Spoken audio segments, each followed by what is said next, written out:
Well, I'm back. It's amazing.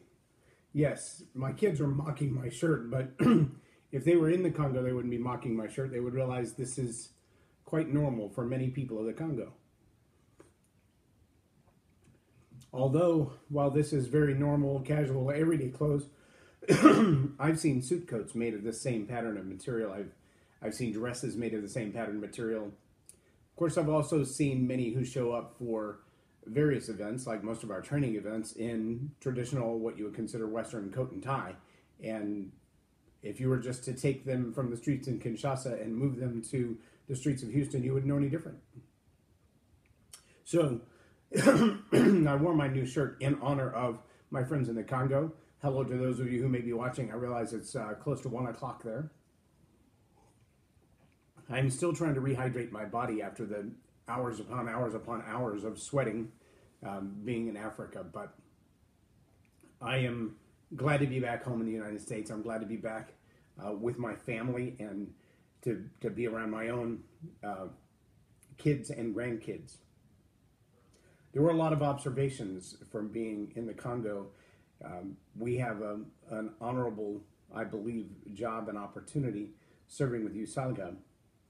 Those of us who get to instruct with that team, because USALGA is not a team of politicians. We don't serve a political party. We have no specific political affiliation. While we may have friends and associates and people who we've done training for and done business with in the past or in the future that we will, who have different political views.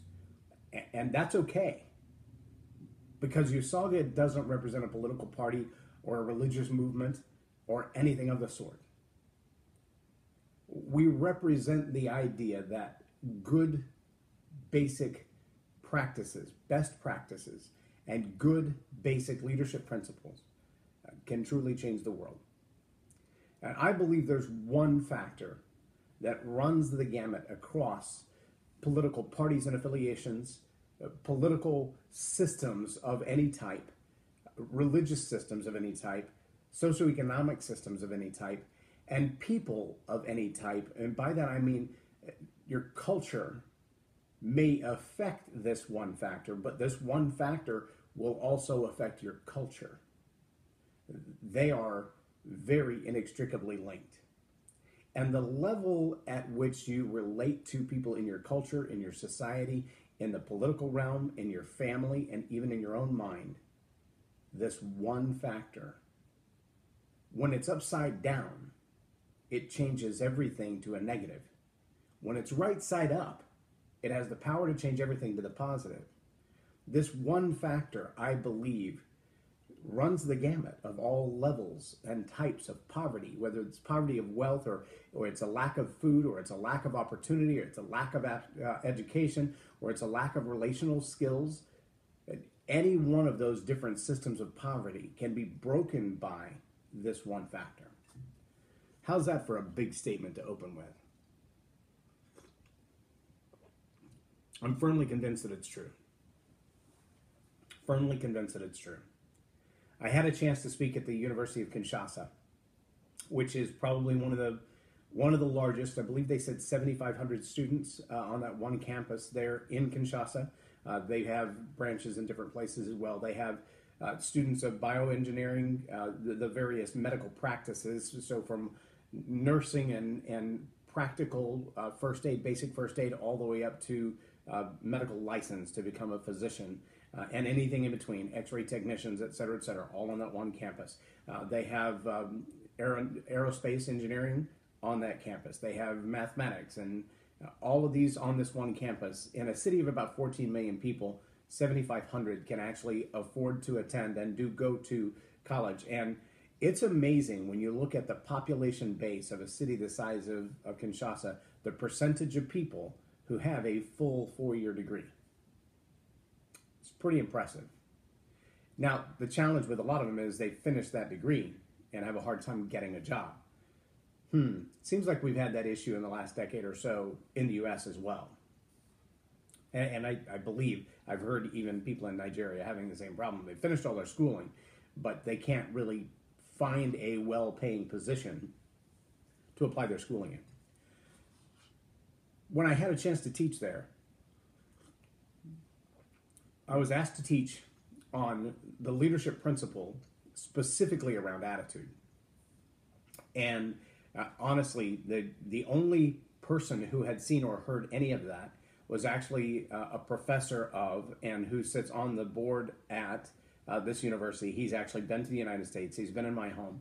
And we sat down for hours through a translator and spoke about different things. And he asked for some samples of the teaching. And what I gave him were some of the series that I've done right here on this program. In fact, the 10-part series on attitude, I gave him all of those videos.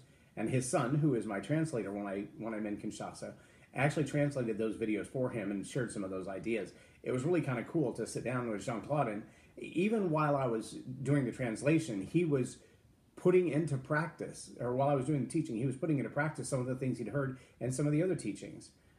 One teaching on communication, I say, it's almost impossible to tell someone else's story and convey the same level of emotion because you didn't feel it. You haven't been there. So what you have to do is extract from their story the parallels of your own life, and then replace that story with your own story to be able to share the experience, to share the insight, the knowledge, the metaphor in a way that comes with an emotional delivery. It's not made up or manufactured. You're not acting. You're actually telling your own story in its place.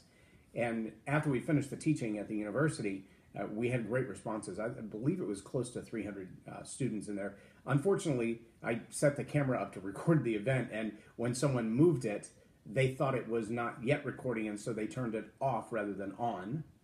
And so we have 14 seconds worth of recording from roughly 2 hours of teaching. So that was really sad. But I believe in divine intervention, so he will do what he will do. It's his will, not mine. But as I taught that class, there were people on the board who sat at the front of the room with me at that table. The dean of all students, the president of the university, the heads of the medical board, who actually allow these people to get their doctorate degrees. And then all of the students that were in the room were at doctorate level. So most of them had already accomplished their master's, or they were finishing it up, but they were already doctoral candidates. And so we talked about attitude in a little bit different way. And when I was done, they looked at me, many of them, and said, "We've never heard anything like it." So their dean of students wants to come to the U.S. again and sit down and work out a plan so that teaching on attitude actually becomes a course for the university to be embedded in the graduate studies and in their leadership studies. So I'm quite flattered by that. It's material that I haven't heard anybody else teach the same way. That doesn't mean it's not out there. It just means in the circle I run in, I haven't heard anybody else teach it the same way.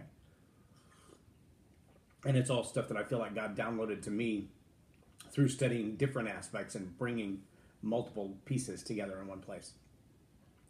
I went on then from teaching it there to sharing just briefly in a news interview that I did for Congo's local news in English. And I talked about attitude there, and he asked me if I really thought attitude had a chance to change the condition of the Congo. And I said that I absolutely do. And the more I prayed about it, the more I thought about it, when we left Kinshasa, which by all comparisons, as a city of 14 million people, it is nowhere near on the plane of, say, a Dallas-Fort Worth area when we talk about the level of commerce, the quality of building, the quality of infrastructure, things of that nature, because there are still places in Kinshasa, in the major metropolitan, in fact, the capital of Congo. It would be the equivalent of our Washington, D.C. There's not a consistent power structure. And when I say power, I don't mean the government structure. I mean electricity. It's on during the day, and sometimes it'll be off at night, and sometimes it'll be off for several days at a time, and there's really no explanation as to why. There are times that they will do rolling blackouts and leave one area of town dark for days or even weeks. And so there are places where if they run a small business like a restaurant or something, they have to buy industrial grade generators to keep their business running. It also means that in many areas of town where you can't rely on your deep freeze or your refrigerator in order to have fresh food, you have to buy food daily. If you can imagine for a moment what your daily routine would be like, getting up, going to work, following this cycle every day, all the things that you do to go to soccer practice or go to theater practice or go to drama practice or go to this after work activity or this before school activity, et cetera, et cetera, et cetera. If you can imagine all of that with only about 40% of the population owning a car, number one, and number two, adding into that the daily requirement, a necessity that prepared meals are almost impossible to get unless you're in the major downtown area. But you also, even those cooked things that you might get, you have to get them daily because you have no way to store them. You can't go out and buy an evening meal and bring it home and eat it and then put the rest of it in the refrigerator to take to lunch tomorrow. It doesn't work like that. And so their entire society is shifted based on the inability to have reliable electricity in the home. Think about that for a moment. Think about how impacting that one little factor is. No blow dryer in the morning for several days at a time. No hot shower for several days at a time while your electricity is off. Those types of little things very, very much impact the way that we as a Western civilized society function every day. A lot of those things we don't even think about because we just expect them to be so. There's an attitude difference there, that our attitude toward what if our electricity were off for a few hours, a few days. And we've had major storms and other events that power has been down. The tornadoes sweep through the Dallas-Fort Worth Metroplex and people are without power for a week or so at a time, and all of the food in the refrigerator goes bad, and some businesses are in trouble, and you can't charge your cell phone unless you go visit somebody else who has power, and it becomes a major, major inconvenience, and you can imagine how quickly our attitude turns sour as a result of that.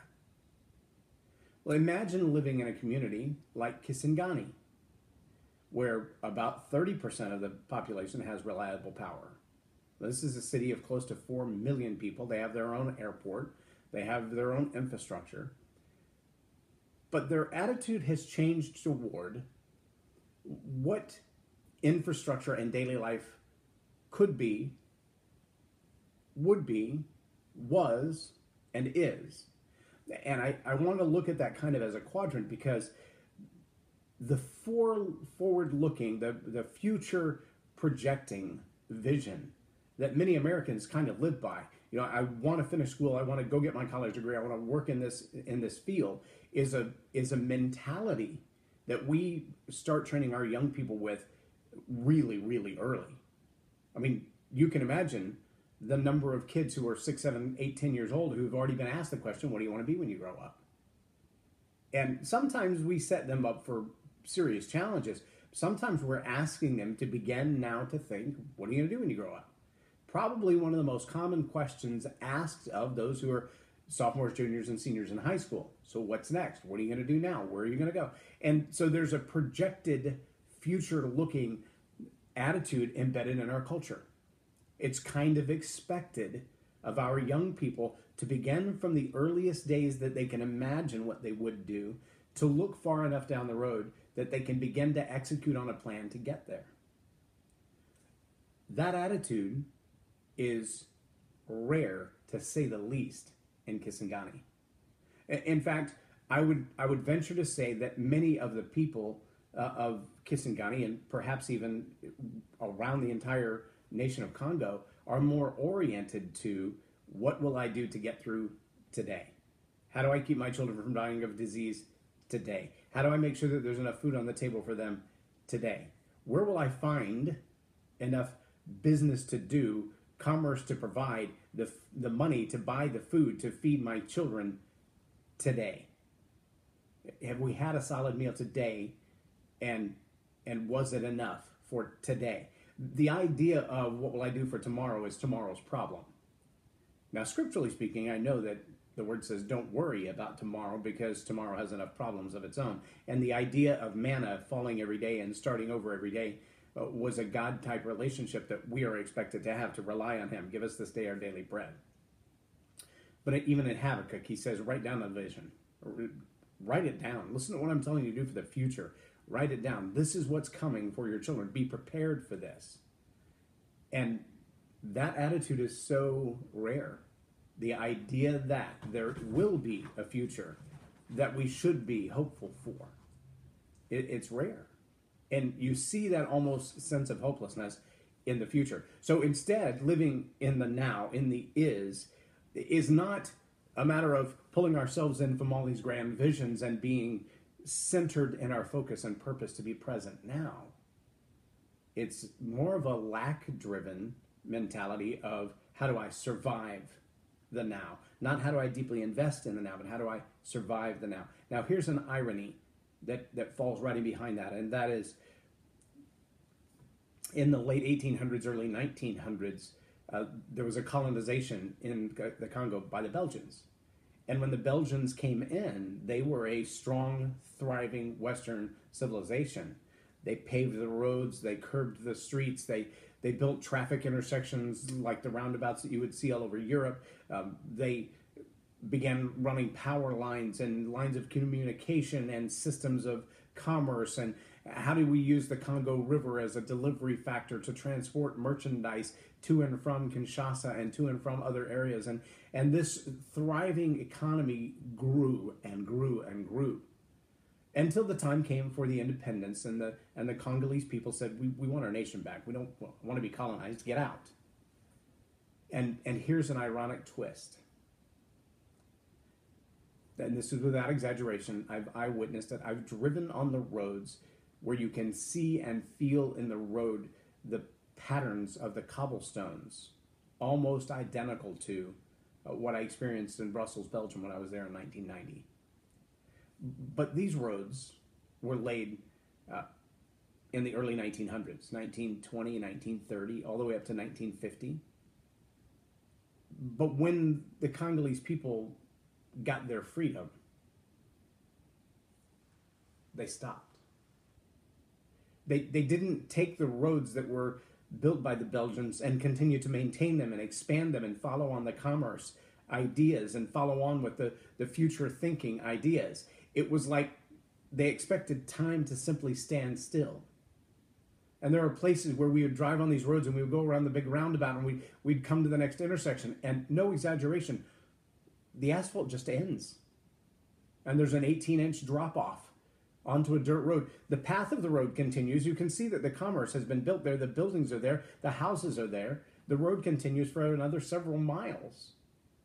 But the quality of the road becomes almost impassable. There's an irony even in all of this. One of the nights that we were in Kisangani, after we'd done a full day of teaching, we were invited to the home of a local family. It's a family of 12, 3 different generations. They live in a 2-bedroom. They call it a home, a house. I'm not arguing that it's a home, because home is where you live. But it's basically a quadplex. There are 4 different families that live in this one physical structure, and their portion of this physical structure consists of a small room that would be the main room or living room, where they also eat dinner and have family time, et cetera, and then 2 bedrooms. That's pretty much it. The structure has no windows. Between the rooms there are curtains, there are no doors. The building itself, the structure itself, was built in 1950 by the Belgians. It may have been painted once or twice since then. You can see the steel slate structure in the roof where the steel roof was welded. You can see the bands and ribbons. They look exactly like you would see from the inside of a train car or something of that nature, maybe an old barn, where the bands are laid across and welded, and then the sheet metal is welded on top of that. And it's the same structure that it was when it was built for domiciles in the 1950s by the Belgians. Hasn't been changed, hasn't been modernized, hasn't been updated in 60 plus years. They fed us there. They were kind to us. They loved us. They celebrated us. And we realized that family is living like every other family. They're really kind of a privileged family in that at one point their family was given a home or purchased a home or whatever, and this same home, the same structure has been in their family for 60 years. Generations after generations have lived in that house, have been born in that house. Some have gone on to do other things. Others have gone off to get jobs and earn wealth and then come back there. And by wealth, I mean $200 or $300 a month. And they come back there, and that's a huge impact in their society. But we saw little children with clothes that looked like they belonged to older siblings that were still way too big. And this structure, I would say, given all the structures in Kisangani, was probably in the middle of the road. It wasn't the worst. It wasn't the best. I saw some structures with, no exaggeration, setia tile roofs. Gorgeous, ornate steel and glass design windows. Gorgeous architecture. Some built with redstone brick from the ground up. Some that were concrete with a brick facade. Some that were wood structures and very modern, designed just like you would see in America. But I also saw families living in what we would consider a privacy fence with a tarp stretched over the top of it, and that was home. That's where they live. It's a fascinating, diverse culture. And when they walk away from their home structure, there's no comparison of homes. They're all on the same level. They all do the same thing. Now, even there's racism. Even there, where all their skin tone is very, very similar, their lineage, their heritage, where their family came from before they came to Kisangani, is very crucial. But there's not a lot of ambition to look forward. There was one thing that I found fascinating there. Even in this home, poverty-stricken, living at the lowest economic level probably that you can imagine across the earth. Everyone had a cell phone. Everyone had a cell phone. Now, the kids under 10 or 12, they didn't have them, but all of the grown-ups had cell phones. I saw 3 iPhones. iPhone 6 and one iPhone 7. In a place where their children are wearing clothes that don't fit. Their children, no exaggeration, when they get a bath, it's in a bucket, standing on the side of the road, fully exposed to everybody. But they have cell phones. Their streets are filled with garbage because they don't own trash cans, because they're waiting on the government to provide trash cans before they pick up the trash. That's a national pervasive attitude. Just about everywhere I've been in the Congo, the airports, the city, the political offices, restaurants, it's a common thing to leave your trash wherever you're done with it because there's just no expectation that you should clean up after yourself. Fascinating to me. There are some places where you can see them as you drive through the neighborhoods, actually, literally, women sweeping the streets themselves in front of their homes. And you'll see 2 or 3 homes where that's the case, and they have beautiful landscaping, and then literally piles of garbage waist deep on the side of the road, burning. There are places where the holes in the road are so big, they filled them in with garbage and then put dirt back over the top of them. I'm not exaggerating. It's fascinating. But they have cell phones. And so when you drive through town, and I posted some of these photos, it's mind-boggling, really. You'll see buildings that have not been updated, have not been taken care of, have not been treated as something of possession that you would be proud to own in 60 years. And then you see this absolutely stunning, well-maintained, modernized, painted top to bottom, bright, shiny colors, grand, glorious logos, and realize it's the only building in a mile and a half that even has paint on it. And it looks brand new. And it sells cell phones. As you drive through the cities of Kisangani and Kinshasa, the most popular roadside hut, what they would call a store or a shop, is not as big as my table here. And they'll have 1 or 2 people sitting on bar stools behind this little kiosk, basically. And on the front it says, recharge your cell phone. Because they don't sell on plans, they sell minutes in a package or data in a package. And people will spend $20, $40, $60 at a time. While their family's living on $300, they have cell phones. While education for their children, just to go to what we would consider a public school, a basic elementary school, could cost anywhere from $50 to $100 per month per student. You've got 6 kids, that's $600 a month to educate your children. but they have cell phones. The restaurant in the hotel that we stayed in Kisangani had faster Wi-Fi than what we had in Kinshasa. And they had what could be an internet cafe, because there would be people that would come in and order just a Coke Zero and bread and sit there with their laptops or their cell phones and use the Wi-Fi. Fascinating.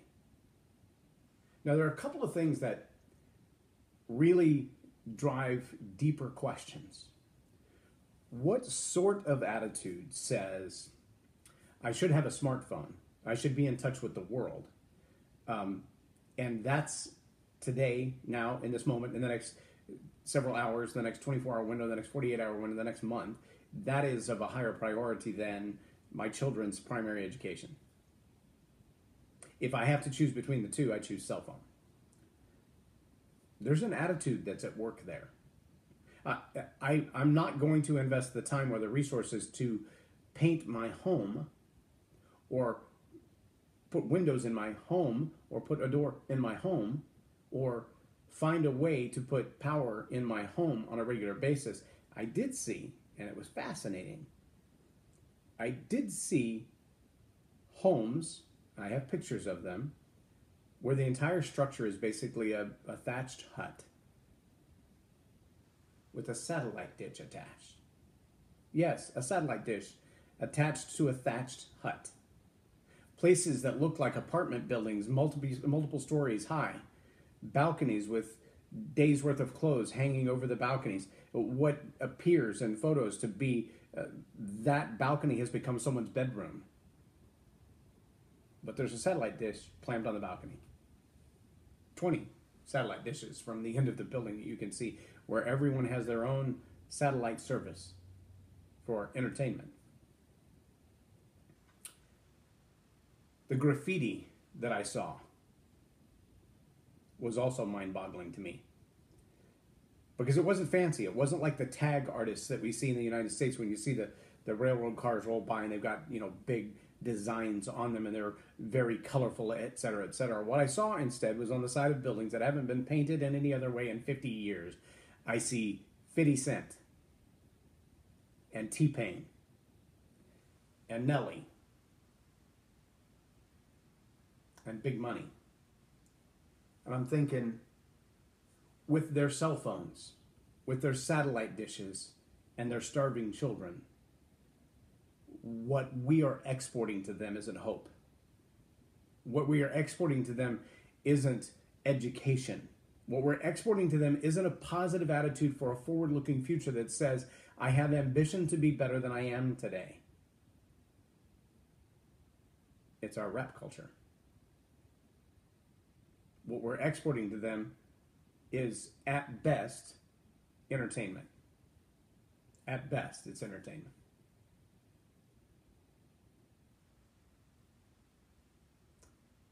That's an attitude. And it feeds an attitude. So when I had the chance to speak for 2.5 hours to 50 plus government leaders impacting people who are either appointed or elected to serve in office in Kisangani, in the province of Shapo. Many of them just sat stunned when I said, you've got to understand the depth of attitude. The attitude that says we don't need to improve the quality of our city, that's the government's job. We don't need to worry about the streets and the infrastructure, that's the government's job. We don't have to paint our buildings, that's the government's job. We don't have to worry about the education of our children, that's the government's job. Are you following me so far? The attitude that says someone else is going to do it for me so I don't have to do anything. And not only do I not have to do anything, I don't have to be ambitious. Not only do I not have to be ambitious, but I can take what resources I have and focus on my own temporary entertainment and fascination. Now, here was one thing that was fascinating to me. That is, you saw people with their smartphones. What I didn't see was Prager University. What I didn't see was learning on YouTube. My older son is dyslexic, so studying books for him has always been a challenge. But one of the most consistent things he does is he'll get on YouTube and watch a how-to video on how to rebuild his truck, how to fix his exhaust, how to change his ignition timing in his truck. Questions that I could answer, or may not have a time to answer, or maybe you're over my head. But he knows how to use his cell phone as a source of knowledge and wisdom to gain more knowledge and wisdom. But what I saw was Facebook and music videos. And what we're exporting isn't changing their attitude toward a hopeful future. What we're exporting is the same divisiveness and tension and strife and comparison that our young people are struggling with here. The same kind of attitude that caused the movie Mean Girls, that causes young people to be beat up over the quality of their tennis shoes. This causes people to judge the quality of car that you drive, or the type of home that you live in. That's what we're exporting. We are exporting an attitude.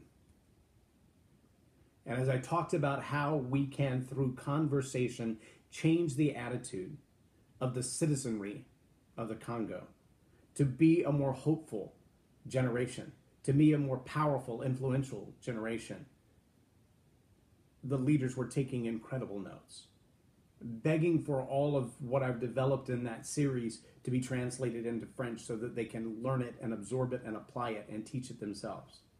They want it to come back for the universities. They want it to be a part of what we're doing.